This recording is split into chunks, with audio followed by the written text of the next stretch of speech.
Today I'm going to talk about the big event of selling your home. When managed professionally, the process can be exciting, smooth, and rewarding. But there are a lot of steps and lots of paperwork, so this will help you understand how the process will go. This video is a bit longer than my typical video, so grab a notepad and a pen and take a few notes. The first thing is for your realtor to see the home, run a price estimate, and discuss a marketing strategy. From there, you'll receive the listing agreement and other paperwork, and your agent will work with you to determine a list price. See our video on how to price a home for sale in Texas for more details. In order to officially move forward, you'll need to get your listing agreement signed, which can be with electronic signatures if that's convenient. Right away, you'll be expected to provide a number of forms. The seller's disclosure is one of the most important and one the listing agent is legally not allowed to help you with. The disclosure is where you will list any of the known damages or defects on the property. This can include construction issues, improvements without permits, leaks, cracking, current or previous insect or termite damage or infestation, noise or nuisances. Not disclosing a property defect is one of the most common ways sellers and real estate professionals can get sued, so you want to be careful and thorough with documenting every defect or damage. Leave no blanks incomplete and answer each question accurately to the best of your knowledge and ability. You'll also complete a T-47 form, which shows what you know about boundaries and improvements to your property and helps determine whether or not your survey can be used again or whether a new one will be needed to be ordered. Once those are signed, you move towards the process of providing your realtor items that will help sell the house. Improvements. Give your agent a list of any improvements you've made and the month and year that they were made, if possible. If you made large improvements, even more detail like costs or receipts or records are good to round up. House information. Provide your agent with essentially anything you have: a floor plan, survey, appraisal, energy audit. If you have renderings for past improvements or ones you didn't complete, provide those. If you have had an inspection or a prior seller's disclosure from the last 4 years, provide that. Finding a good copy of the survey and inspections could save time and money.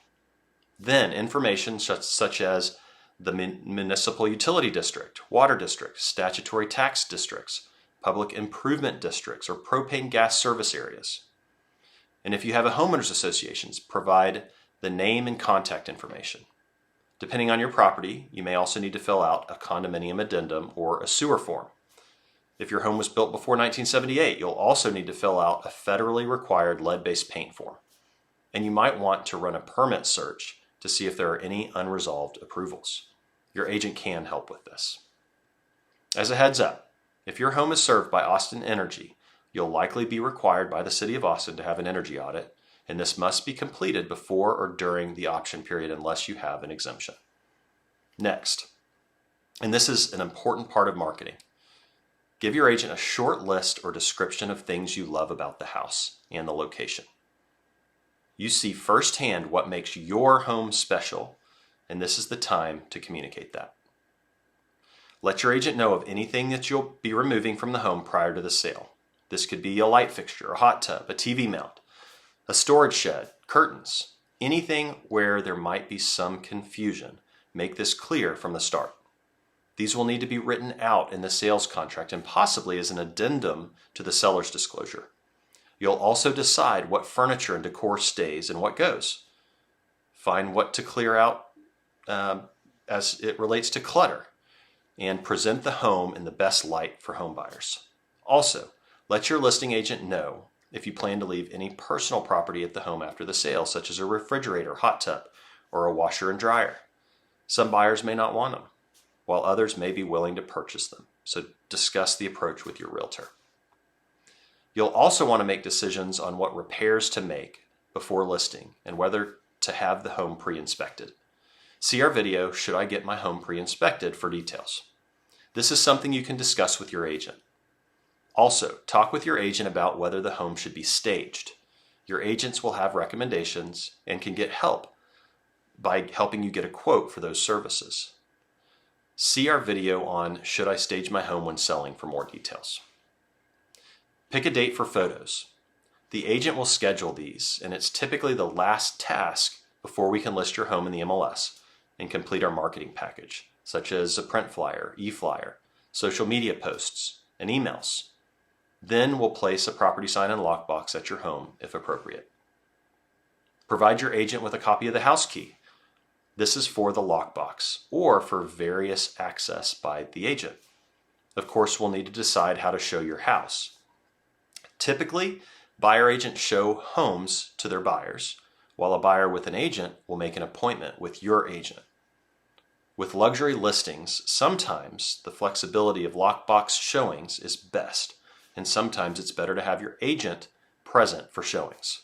It depends on timing, the agent's schedule, if there are important details about the house that need to be discussed in person, or even if there are maybe security reasons. Either way, there's always at least one licensed real estate agent accompanying buyers through your home. On this note, it's important to make the home as available as you can for prospective buyers. The more difficult the home is to show, the more difficult it can be to sell. You'll have options for property showings, such as go, call first then go, and appointment with agent, as a few examples. There's also an online showing scheduling service where buyers can schedule tours with sellers directly by text or email. If needed, we can add instructions such as time blocking, showings only with a certain amount of notice, or we can add notes requesting that the home only be shown to pre-qualified buyers. This approach can weed out buyers who are not serious, but in truth, people usually have to see a home in person before they can determine their level of interest. The way that we like to look at it is that every showing is one step closer to a sale. And for every buyer not interested, we are one showing closer to an offer. Showings and selling a home in general is inconvenient and can be difficult with prep work and scheduling. However, there is potential with each and every buyer, and we view each showing as beneficial, an important step within the home sale process, and something to be celebrated. Showings are easy to take for granted, so it's important to view them with a positive outlook while still having realistic expectations. I've shown thousands of homes, and some sell fast and others take months. So I get excited when we have a showing, but I have no expectations of any particular buyer.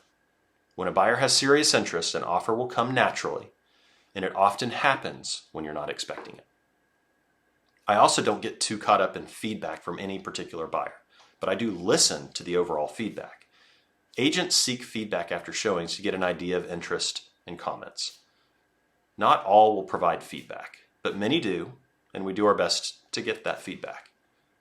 This can be helpful in making adjustments if necessary, whether it has to do with how the home is staged, home improvements, the price, or other important aspects of the sale. Now, do you want an open house? This is dependent on the home and your preferences. On one hand, open houses can create some excitement and some momentum.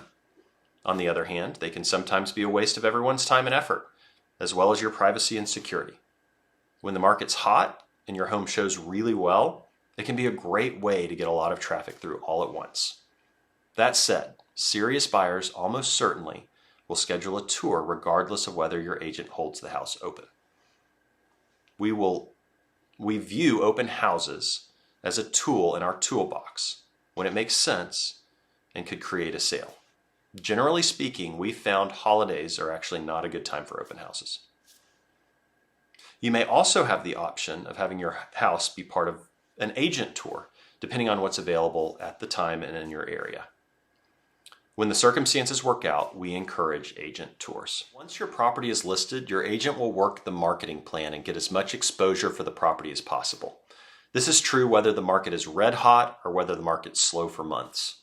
My advice is to listen to honest feedback, consider advice from your realtor, including the price, and allow them to work the process. Make adjustments when necessary on those things within your control, and be patient with the process when there are elements outside of your control. Getting top dollar for a home sale can take time, and making adjustments may be necessary if a home needs to be sold fast under difficult circumstances. Now, shifting gears. Be sure to inform your listing agent whether you will offer possession of your home upon funding of the sale or whether you need to lease the property back from the buyer. If you could benefit from or need a lease back, your agent can add that to the agent notes section of the MLS listing. Leasebacks are customarily a few days or weeks, but lenders may not allow them for longer than 59 or 60 days. A term longer than 60 days may categorize your home as an investment property, and this can impact the buyer's interest rate and ability to qualify for the loan. If you're in the process of a divorce or other legal proceeding, it's very important that you discuss the sale of your home with your listing agent and attorney prior to listing the home. Legal matters can complicate the closing of a sale. If you're considered a foreign person by the Internal Revenue Service, be sure to contact your attorney and accountant prior to the sale. The IRS may require withholding of sale proceeds for tax purposes, so be sure to make this determination up front. As you can see, selling a home is a vigorous process with a lot of moving pieces. The good news is that most of the heavy lifting is done on the front end before listing the home for sale. Then it's just a matter of showing the house, marketing the home, seeking offers, and negotiating the contract. My sincere advice is to be positive and optimistic about the sale from the beginning while maintaining a realistic perspective of the process. Maintain open and transparent dialogue with your listing agent, who is here to help as a consultant to the process and to help you achieve your goals. Be sure to proactively and constantly communicate with your agent. The only way to address concerns or even celebrate successes is to talk about it. So don't let concerns or ideas go unsaid. A home sale is a team effort, and ideas and open communication get both the seller and agent one step closer to a sale and a happy customer experience. Often the outcome of a home sale will go according to plan and may even exceed expectations, but sometimes it doesn't. When that happens, don't panic. Discuss the possible reasons, both within and outside the control of the seller and the listing agent, and make a plan for success within your control. Your listing agent is not just working for a check. We are working to achieve your goals to get a loyal client for life.